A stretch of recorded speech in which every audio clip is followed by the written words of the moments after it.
জানাজার সলাত রুকু সিজদা না থাকার কারণ কি? আমরা দেখি প্রত্যেক সলাতের মধ্যে রুকু সিজদা আছে, কিন্তু কেবলমাত্র রুকু সিজদা বিহীন হচ্ছে জানাজার সলাত। এর রহস্যটা কি? জি, আমি আরেকটু যোগ করি সামনের পেছনের কথার সাথে। জি, যে অনেকে ভাইরা বলেন যে জানাজার তাকবীরটা হবে আপনার ৫ তাকবীরে বা সানা পড়তে হবে। তো সেখানে আমরা ভাইদেরকে বলবো আপনারা তিরমিজির জামে তিরমিজির 1030 নম্বর হাদিসটি দেখবেন।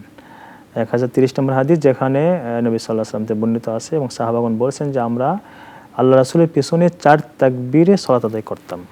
তো সেটিও ইনশাআল্লাহ আগের সাথে যোগ হবে। তিরমিজির 1030 নম্বর হাদিস আপনারা আর এই দেখে নিন 4টা ইনশাআল্লাহ। তাকবীর তো ফরজ। জি, চারটা ফরজ। এটা বলতেই হবে, সবাইকে বলতে এবং হবে। 4টা রোকন যেটা আপনি বললেন। রোকন, জি। জাযাকাল্লাহ খাইর। আচ্ছা চারটি শাইখ, রোকন। আরেকটা বিষয়, এখানেও একটু মতনৈক্য দেখা যায় যে তাকবীরে ইমাম এবং মুক্তাদি সবাই কি হাত তুলবে কি তুলবে না, এই বিষয়টাও নিয়ে আমাদের কিছু মতনৈক্য আছে। এই বিষয়টা যদি আপনি বলতেন। এই বিষয়ে যেটা আমাদের আসলে উপমহাদেশের যিনি ২০ শতাব্দীর প্রখ্যাত হাদিস বিশারদ শেখ আলবানী রহিমাহুল্লাহ, তিনি হাদিসগুলোকে বিশ্লেষণ করে বলেছেন যে হাত তোলার কথা রয়েছে প্রথমবার, পরেগুলোতে স্পষ্ট করে নস নাই।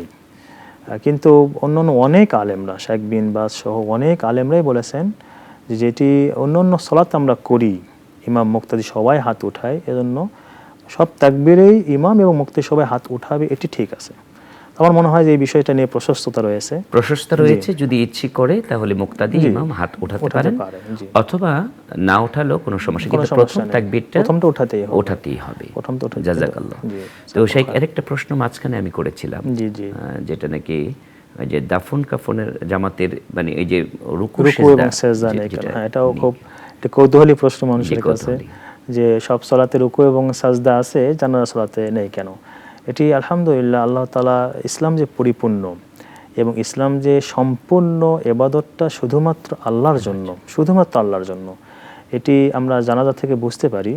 সেখানে সামনে যেহেতু আপনার একজন মাইয়িত থাকে, একজন মৃত্যু ব্যক্তি থাকে, তার সামনে রুকু করা বা তার সামনে মাথা নত করা, এটি আল্লাহ সুবহানাহু ওয়া তাআলা পছন্দ করেননি।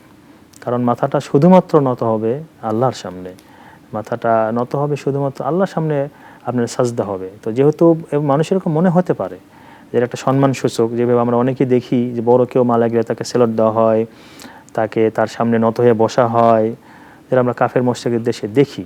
তো ইসলাম এটা সম্পূর্ণ নিষেধ করে দিয়েছে যে সাজদা এবং রুকু এটা শুধুমাত্র আল্লাহ তাআলার প্রাপ্য, এটি অন্য কারো প্রাপ্য নয়, এবং এটা বোঝারও সুযোগ নাই যে অন্য কাউকে সম্মানের জন্য তিনি জীবিত হোক বা মৃত্যু হোক মাথা নোয়ানো যাবে। সেটা আসলে নিষেধ করার জন্যই আল্লাহ চমৎকার একটি বিষয় আমরা জানলাম।